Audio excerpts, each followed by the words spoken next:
Coucou, je vous retrouve aujourd'hui pour vous présenter un update qui est hyper bien.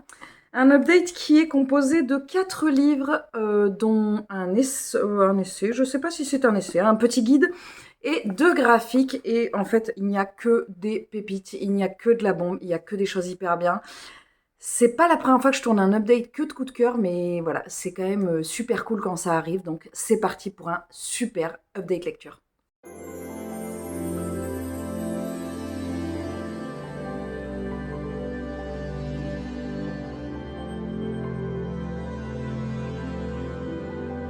Je vais commencer tout d'abord par les graphiques, comme d'habitude. Donc j'ai lu le 13e tome de To Your Eternity, je ne sais jamais de qui, puisque c'est barré, je suis sincèrement désolée, de Yoshitoki Oima.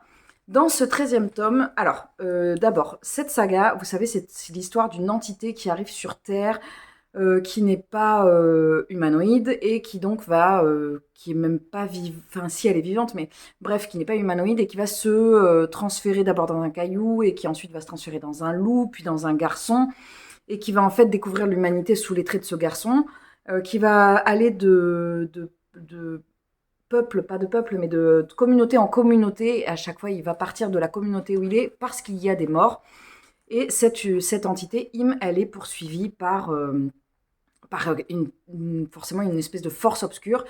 Et dans les tomes, on va dire au moins 10, 11, 12, on était vachement sur la bataille entre Im et cette autre entité qui lui fait face. Et j'avoue que c'était hyper lassant. Je savais, voilà, c'était arrivé à un stade où ça s'essoufflait beaucoup. Et je suis allée dans le 13e tome hyper à reculons en me disant c'est le dernier. Voilà, si jamais, c'est pas le dernier de la série, hein, mais si jamais ça fonctionne pas, j'arrête cette saga parce que voilà, je me suis lassée et que bah, c'est dommage, mais ça fonctionne plus avec moi. Et il s'est passé ce que je pensais et ce dont je me doutais. Bref, il s'est passé quelque chose de génial, c'est que dans ce tome-ci, on change complètement la donne et on change d'univers. Puisque on est des années plus tard, on était dans un univers un petit peu plus... Alors, on était dans une espèce d'univers de fantasy, et là, on arrive dans notre société actuelle. Donc, Im est devenu une légende, il s'est endormi pendant des années, pendant des siècles, et là, il est intégré dans notre société actuelle, et c'est hyper bien. Voilà, j'ai beaucoup aimé le parti pris de l'autrice ou de l'auteur. C'est une autrice, je crois, il me semble.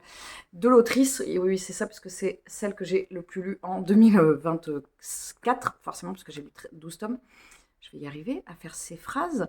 Et donc, le parti pris de l'autrice de changer complètement d'univers, c'est qui tout double. Soit ça fonctionne hyper bien, soit ça déstabilise le lecteur. Moi, personnellement, ça m'a fait trop du bien. J'avais besoin d'un petit peu de renouveau, quelque chose, ouais, de fraîcheur et de changement un petit peu dans cette saga. Et ça a été hyper bien mené.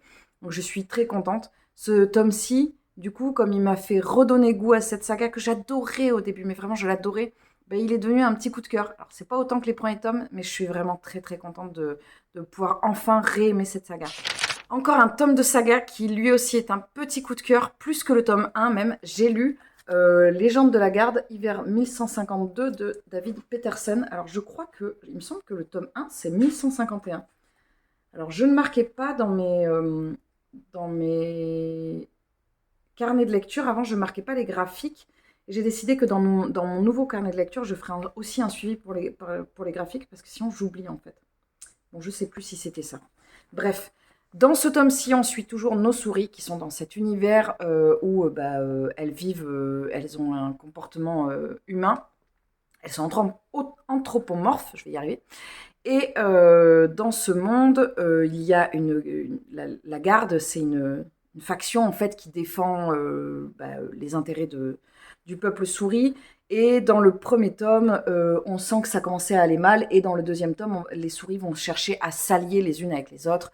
Et donc il y a des groupes qui sont envoyés pour aller discuter avec les différentes factions, les différents peuples.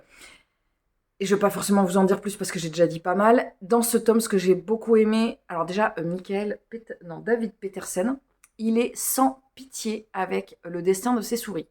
C'est-à-dire que c'est pas parce que, je vous l'ai déjà dit, hein, mais c'est pas parce que ce sont des souris qu'il est tendre Et en l'occurrence, il est plutôt raide avec elles, les pauvres souris. Elles prennent quand même un petit peu cher. C'est quand même genre, c'est raide, quoi. Voilà, mais c'est hyper bien aussi. Il y a de grandes valeurs qui sont mises en avant. Il y a vraiment Enfin, oui, voilà, il y en a plein. Alors, évidemment, j'en ai pas sous le coude parce que je les ai notés dans ma critique, mais j'ai oublié. Je me suis dit que j'allais m'en souvenir, mais en tout cas, voilà, il y a des valeurs profondes qui sont liées à la garde, mais pas que, au tempérament aussi de chaque souris, avec cette vaillance, ce courage, cette solidarité entre elles. Enfin, voilà, c'est hyper touchant. Il y a beaucoup d'amour, beaucoup d'amitié dans cette histoire. Bref, j'ai trop hâte de lire la suite. Et vraiment, c'était une petite bulle de douceur de lire ça dimanche dans mon lit tranquille, comme ça, c'était trop bien.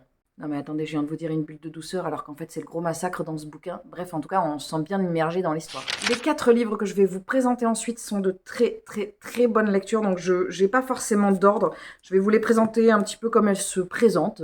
Voilà, merci. Je vais vous les montrer un peu comme elles se présentent, mais il n'y a pas forcément d'ordre. Quoique peut-être un petit peu. D'abord, j'ai lu le guide, j'ai fini le guide de Stephen King de Yannick Chazarang, qui avait écrit aussi un MOOC, j'ai le bon terme, je le cherchais tout à l'heure pour le vlog, un MOOC sur Tolkien que j'avais beaucoup aimé. Ici, alors c'est un livre qui m'a été offert par Barbara, il est chez ActuSF, d'ailleurs ActuSF ils sont en train de refaire leur couverture, j'ai vu le guide de Tolkien, il est plus du tout comme le mien. Dans ce livre, on va donc avoir un retour sur les œuvres de Stephen King. On a une bibliographie avec tous les livres de Tolkien qui sont sortis jusqu'au moment où le guide est sorti, donc c'est 2021. On a également de la filmographie. On a beaucoup d'interviews d'auteurs, de personnes qui gravitent autour de l'univers de Stephen King, donc des gens qui ont des blogs, des choses comme ça. Et c'était hyper intéressant, chacun donnant son point de vue sur le maître de... Alors, il a été appelé le maître de l'horreur, mais en fait, si vous lisez Stephen King, vous savez pertinemment que ça n'est pas... C'est très réducteur de dire que Stephen King fait de l'horreur, parce que ce qui est surtout horrifique dans les lectures de King, c'est l'horreur humaine, en fait. C'est pas l'horreur gore, pleine de sang et tout ça. Ce n'est pas non plus fantastique, parce qu'il y a des ouvrages qui ne comportent pas de fantaisie, pas de fantastique. D'ailleurs, la fantaisie, il en a écrit, mais finalement, il n'y a qu'une saga, La Tour Sombre. Bref, c'était hyper intéressant d'avoir ce retour sur King. Moi, c'est l'auteur que j'ai le plus dans ma pile à lire. Oui, oui. Je crois que j'ai compté l'autre jour, parce que j'ai fait du tri dans mes livres, et je crois que j'ai quelque chose comme 13 livres de Stephen King dans ma pile à lire. Alors après, c'est l'auteur où quand je vois... Déjà, il a été très, très prolifique. Et c'est l'auteur où quand je vois un de ses livres que je n'ai pas lu, je ne peux pas m'empêcher de l'acheter. C'est comme ça. S'il est d'occasion, s'il est dans une boîte à livres, je vais le prendre automatiquement. Parce que je sais que j'aurais envie de le lire à un moment. Ça fait partie des livres que je ne sortirai pas de ma pile à lire, dans le sens où je ne les sortirai pas pour les donner ou pour m'en débarrasser. Parce que je sais que je mettrai le temps, mais je finirai toujours par le lire. Parce que c'est un auteur que j'aime énormément. Il fait partie des auteurs que j'ai le plus lus, même si je prends en dehors de toutes les sagas de fantasy. Alors oui, forcément les Robin Hobb, les George Martin, les Terry Pratchett, ce sont des auteurs que j'ai énormément lus, mais parce que ce sont des sagas. Donc si on enlève ces auteurs-là, je pense que King, c'est l'auteur que j'ai le plus lu de livres uniques. Parce que j'en ai lu plein et que j'aime énormément. Et ce petit guide m'a fait sortir un titre que j'ai dans ma pile à lire, dont je ne vous dirai pas le titre parce que je vous laisserai le découvrir. Et alors après, des fois, j'avais l'impression que c'était à la limite du spoil, mais en même temps, il y a tellement d'ouvrages que je pense que j'ai oublié ce qui avait été dit. Donc, j'ai hâte de découvrir. Ça m'a donné encore plus envie de découvrir les livres de cet auteur. Je continue avec les excellentes lectures. J'ai lu 14-14 de Céline Edgar et Paul Béorn. Je l'ai lu chez Castlemore. Je l'ai lu en lecture commune avec Fanny.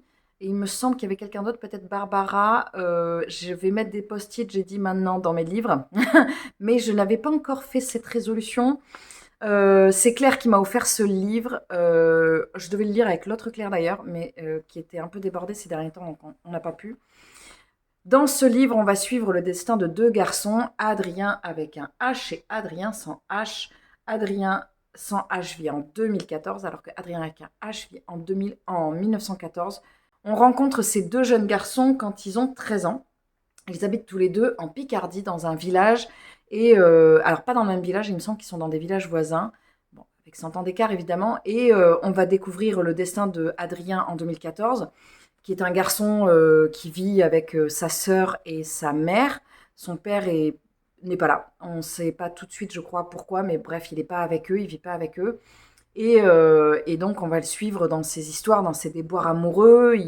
Comment ça se passe pour lui à 13 ans? Qu'est-ce qu'on attend de la vie? Qu'est-ce qu'on attend de l'amour? Les difficultés qu'il va pouvoir rencontrer? Et d'un autre côté, on va rencontrer Adrien en 1914, qui, lui, va être confronté à des difficultés complètement différentes, puisque lui, il n'y a pas de problème au niveau amoureux, mais par contre, c'est beaucoup plus complexe au niveau des études, puisque Adrien a très envie de poursuivre des études, mais à cette époque-là, à 13 ans, ça n'est pas obligatoire, sachant que son père tient une ferme et que son père tient vraiment à ce qu'il reprenne la ferme, et pour lui, c'est vital, en fait. Il faut continuer à produire, et en fait, Adrien, il est dans ce problème, enfin dans ce dilemme, je vais y arriver, dans ce dilemme où il a envie de faire plaisir à son père, mais il a surtout très envie de se faire plaisir. Et par un procédé magique, les deux garçons vont se retrouver à correspondre depuis 1914 et 2014. Et on va voir un petit peu comment ils vont pouvoir s'apporter des solutions.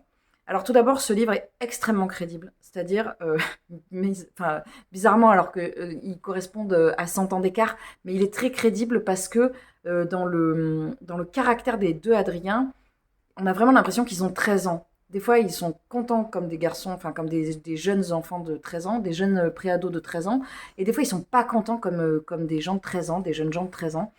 C'est très crédible. Il y a une part historique forcément, parce que 14-14, il me semble que Silène Edgar, elle est historienne.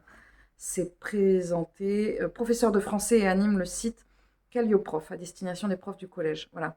Et c'est un outil pédagogique et c'est hyper bien. Alors, il ne faut pas le voir comme un outil pédagogique, on peut le voir comme un roman, en fait, parce que c'est un roman. Et c'est un roman très, très bien écrit.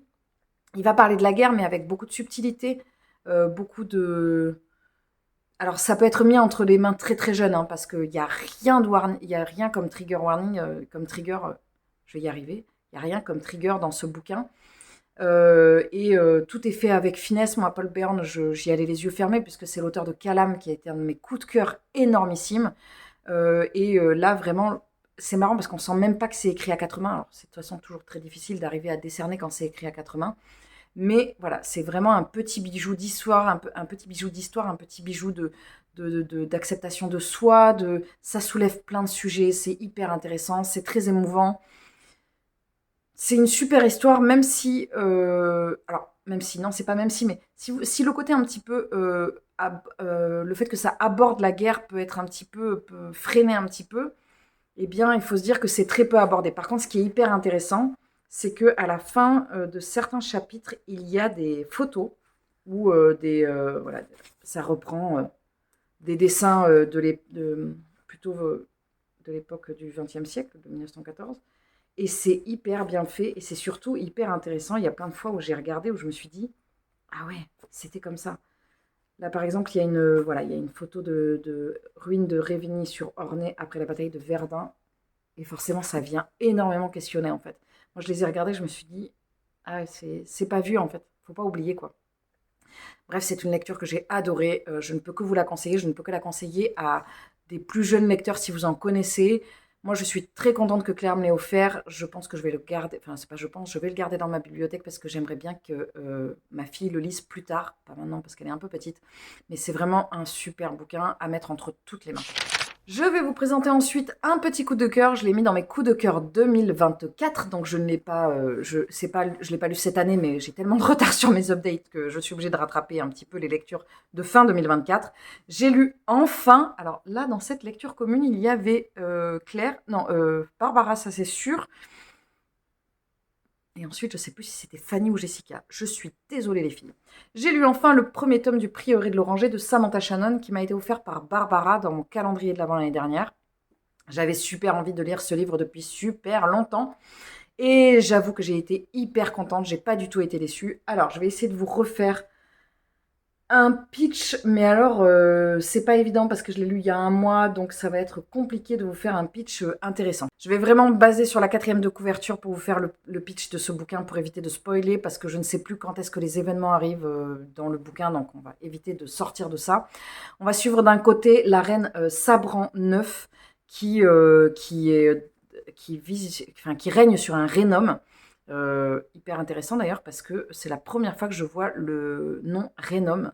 Et en fait, je trouve ça, je n'ai pas vérifié si c'est le vrai terme ou si c'est l'autrice qui a pris le parti de mettre ce nom, mais ça me semble logique, parce qu'un royaume, c'est quand il y a un roi, un regnum, c'est quand il y a une reine.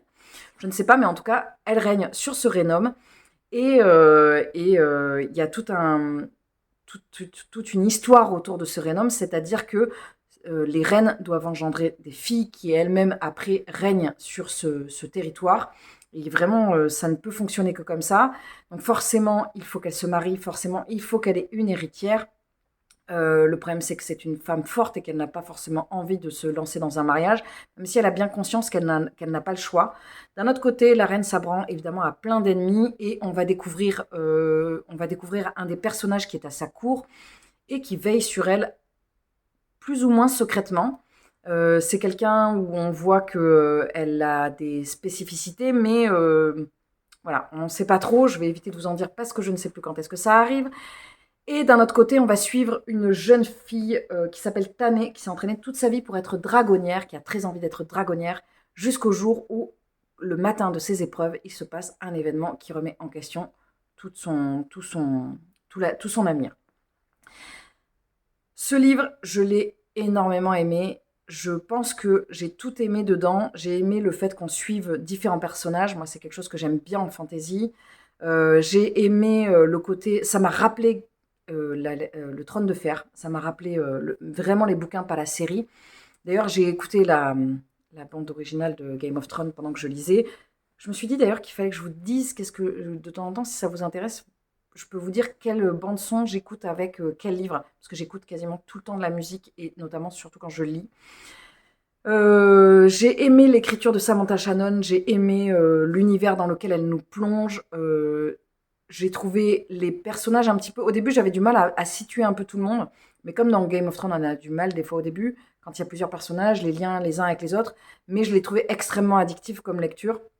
C'est vraiment cette plongée dans un univers hyper fantasy. Mais alors hyper fantasy, c'est-à-dire si vous n'êtes pas adepte de la fantasy, que vous aimez bien de temps en temps lire un petit peu vite fait un univers un petit peu limite fantastique, limite fantasy, bah, n'y allez pas, hein, parce que là on est vraiment dans tous les codes de la fantasy qu'on imagine avec les grands costumes, les dragons, les châteaux. Les destins extraordinaires, les trahisons, les complots. J'adore cet univers qui a une petite pointe de drame et une petite pointe de perfidie là où tous les personnages sont perfides.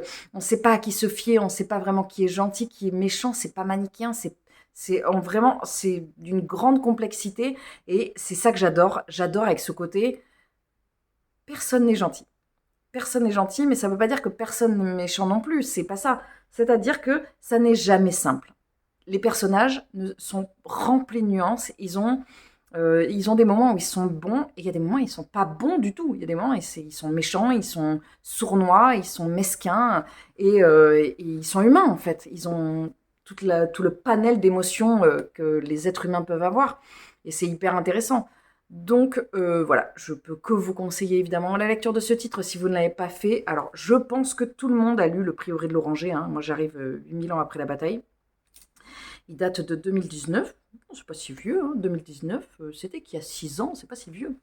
Et j'ai le deuxième tome dans ma pile à lire et j'aimerais vraiment le lire dans très très très très peu de temps pour éviter de me perdre dans les éléments, puisque le problème c'est que comme c'est une lecture un peu dense, j'ai peur de m'y perdre et j'aimerais avancer dans mes sagas fantasy, justement parce qu'une fois si on laisse passer trop de temps, après c'est l'enfer. Je vais terminer sur un coup de cœur, alors celui-ci, est-ce que c'était un coup de cœur 2020? Ah ben non, mais c'est c'est un de mes coups de cœur 2025. Alors, j'aurais dû vous sortir une pile à lire qui aurait dû pas une pile à lire, un update qui aurait dû sortir avant celui-ci, mais comme celui-ci va sortir en premier, eh bien, je vous présente mon premier coup de cœur de 2025. Il s'agit de Célestopol 1922 d'Emmanuel Chastelière chez L'Homme sans nom. Moi, j'ai eu la chance de le recevoir de la part de l'auteur directement. Je me sens, quand ça arrive, ce genre de choses, j'ai l'impression d'être la reine d'Angleterre. Je trouve ça incroyable. Je trouve ça incroyable que quelqu'un qui écrit qui a une plume de cette qualité, mais ait eu la gentillesse de m'offrir, de m'envoyer un livre. Je trouve ça dingue. Il ne faut pas que ça devienne quelque chose d'automatique parce qu'en fait, il ne faut pas oublier que c'est vraiment un privilège de recevoir un livre, encore plus quand ça vient de l'auteur. Dans cette histoire, j'ai lu ce livre en lecture commune avec Claire. Alors, d'abord, j'ai lu ce livre en lecture commune avec Claire. Ce qui se passe, c'est qu'il y a... J'aurais dû compter. Il y a, je crois, quelque chose comme une quinzaine de nouvelles. Je vais vous dire. Il y a 13 nouvelles et on a décidé de lire une nouvelle par jour à partir du 1er janvier. Donc, on a lu les nouvelles du 1er au 13 janvier. Donc, Emmanuel Chastelière nous a accompagnés sur cette première quinzaine de l'année 2025. Dans cette histoire, on est dans un univers steampunk avec une uchronie. C'est-à-dire qu'on est en 1922, dans un univers où les habitants les humains sont allés sur la Lune et ont créé une cité sur la Lune. Alors, je trouve ça trop bien parce que moi, j'ai découvert la carte tardivement et je vous la montre pour que vous la loupiez pas.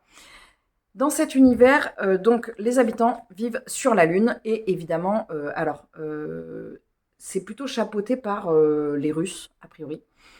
Alors ça, je ne saurais pas le dire exactement parce que soit c'est dit au début et je l'ai loupé, soit c'est dit dans Sélestopol, qui est un autre livre de l'auteur que j'ai et qui est aussi dans cet univers. Donc je pense qu'il y a un côté plus géré par les soviétiques. Et dans cette histoire, donc, on suit différents protagonistes, puisqu'on va suivre toutes les couches sociales qu'il peut y avoir à Sélestopol, des nantis aux plus pauvres, aux ouvriers, aux artistes. On va suivre vraiment un panel de personnages issus de différentes couches sociales qui est hyper intéressant, parce que ça va nous donner un aperçu global de la cité. Ça va nous donner vraiment une image très claire de comment ça fonctionne au sein de cette cité, de cette ville, et c'était hyper intéressant. Des fois, on recroise certains personnages, des fois, on va croiser des personnages qu'on a déjà vus dans d'autres nouvelles. C'était hyper bien, mais vraiment, c'était hyper bien. Emmanuel Chastelière, il a une écriture. Alors moi, j'avais déjà énormément aimé Emils, qui est dans mes coups de cœur 2024. Là, encore une fois, il fait des partis pris. Cet auteur, il prend le parti de nous ouvrir les portes d'univers hyper originaux. Alors, je pense que des fois, ça ne doit pas être évident parce que sortir des sentiers battus, c'est compliqué parce que forcément, on doit peut-être vendre moins de bouquins.